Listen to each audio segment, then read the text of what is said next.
Isang napakasakit na sampal ang tila yumanig sa buong showbiz industry matapos magbitiw ng mga manghang at mapangahas na mga payag ang tinaguriang reyna ng primetime na si Barbie Fortesa.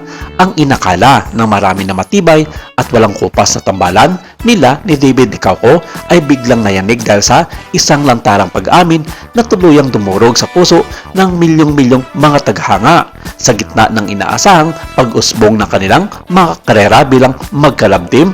Walang awang inilantad ng aktres ang katotohanan tungkol sa lalaking tunay na nagbigay sa kanya ng pinakamasarap at pinakakompletong karanasan bilang isang nangungunang kapareha sa harap ng kamera. Pero ang tinutukoy na bagong nagpapaligaya sa sining ng aktres ay walang iba kundi ang mahusay na aktor na si Khalil Ramos. Sa halip na purihin ang kanyang matagal na naging kapareha, mas pinili ni Barbie na ibuhos ang lahat ng mabubulaklak na mga salita o pangitaas ang imahe ni Khalil.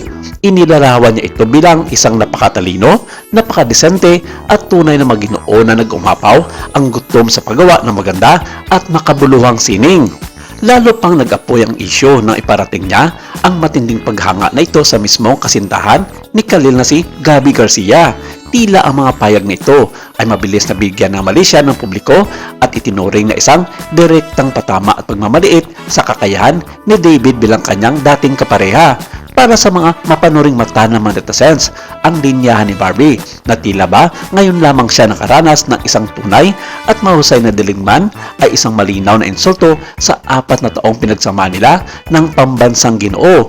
Ang biglaang pagbubuhat ng bangko sa ibang aktor habang taasang iniiwan sa ere ang pangalan ng lalaki naging malaking bahagi ng kanyang kasikatan kung makailan ay nagbukas ng malaking katanungan.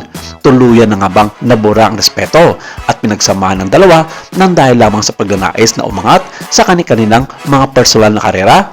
Gayunpaman sa gitna ng matinding pag-iintriga at pag-ipit sa sitwasyon, hindi inasahan ang naging tugon ni David Dicauco. Sa halip na gumanti ng manghang ng mga salita, pinili ng aktor na harapin ang isyu ng may pinakamataas na antas ng profesionalismo at kababaang loob.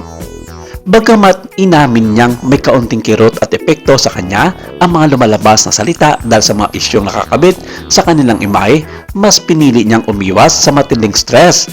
At dito ipinahawig ng aktor na mayroon siyang sariling buhay na dapat unahin at hindi niya hayaang lamunin siya ng mga negatibong enerhiya na nagmumula sa mga narinig mula kay Barbie. Ang kanyang pagiging kalmado sa gitna ng unos ay lalong nagpaigting sa simpatya ng madla para sa kanya. Ang pinakakagulat sa lahat ay ang panatili ng mataas na respeto ni David kay Barbie sa kabila ng di umano'y lantarang pagbaliwala sa kanya. Buong puso pa rin niyang kinikilala ang malaking ambag ng aktres sa kanyang kasalukuyang tagumpay at hindi isinasara ang pintuan para sa isang posibleng pagbabalik tambalan sa inarap, lalo na at batid niyang isa itong napakahusay na artista.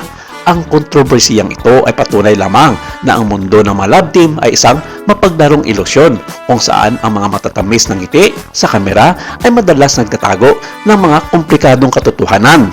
Sa huli, ang pag-usbong at paglayag ng kanilang mga karera ay nag-iiwan ng isang mapait na realidad sa industriya ng showbiz. Walang pwedeng manatiling nakatali ang mabuhay at ang bawat isa ay kailangan maglakad sa sariling landas kahit pa may mga pusong maiiwan at masasaktan.